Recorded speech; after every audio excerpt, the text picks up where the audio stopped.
Welcome to the Sleep Stories channel by UZZ. I am delighted to share a new story with you.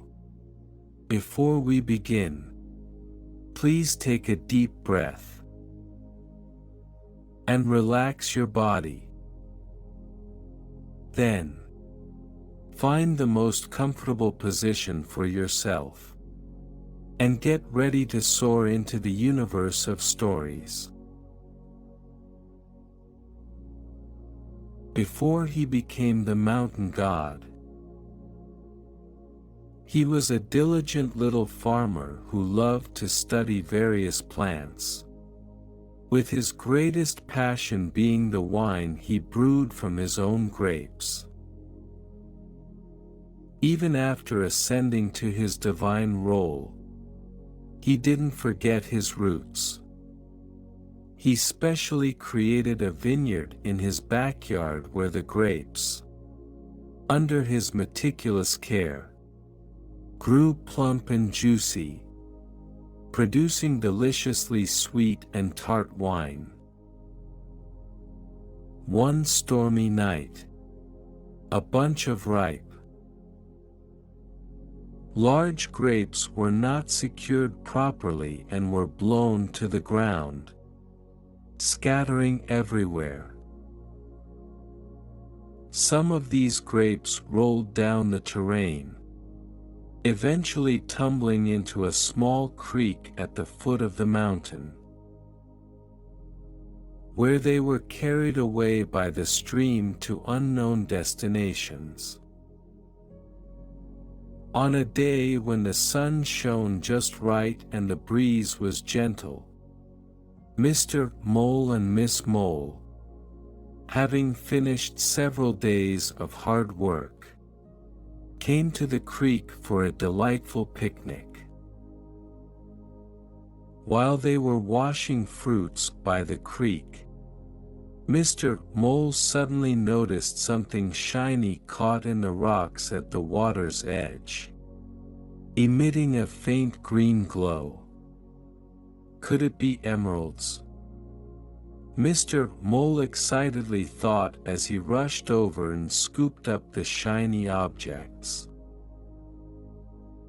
Miss Mole, also curious, followed and asked, "What are these, Mr. Mole?" "They look like round, green stones." After a careful examination, touching, squeezing and sniffing, Mr. Mole was somewhat disappointed. "They're soft to the touch, definitely not stones. They seem to be some kind of fruit." After their hearty meal by the creek, they returned to their estate. Mr. Mole didn't pay much attention to the fruits he had found and casually tossed them into their home orchard, where a skinny scarecrow stood. The next morning, as they were about to start work in the orchard, they were astonished to find the scarecrow entwined with thick vines bearing several bunches of green fruits. Upon closer inspection, these were identical to the green fruits Mr. Mole had found the day before. "What kind of magical fruit is this?" Mr. Mole was puzzled.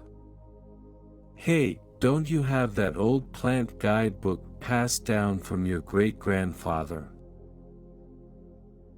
Maybe it has some information about this plant," suggested Miss Mole.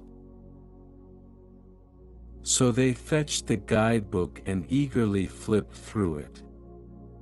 "Oh, look! These are grapes, and they can be used to make wine.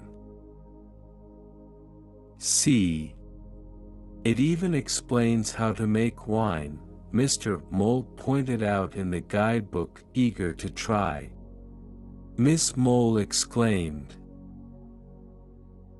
"Why don't we give it a try and see if we can make some tasty wine out of these grapes?" Mr. Mole agreed with a nod. They placed the grapes in a large barrel, gently crushing them with a wooden mallet to release the juice. Then, they poured the liquid into a special fermentation container, adding the right amount of sugar and yeast. After just a week of fermentation, a delightful aroma of wine wafted through the air. Mr. Mole and Miss Mole couldn't wait to taste it and were instantly captivated by its rich fragrance and wonderful flavor. With their generous sharing, the wine gradually became the most popular drink in their little village, even attracting many city dwellers to come and taste it. Mr. Mole and Miss Mole became the only winemakers in the village.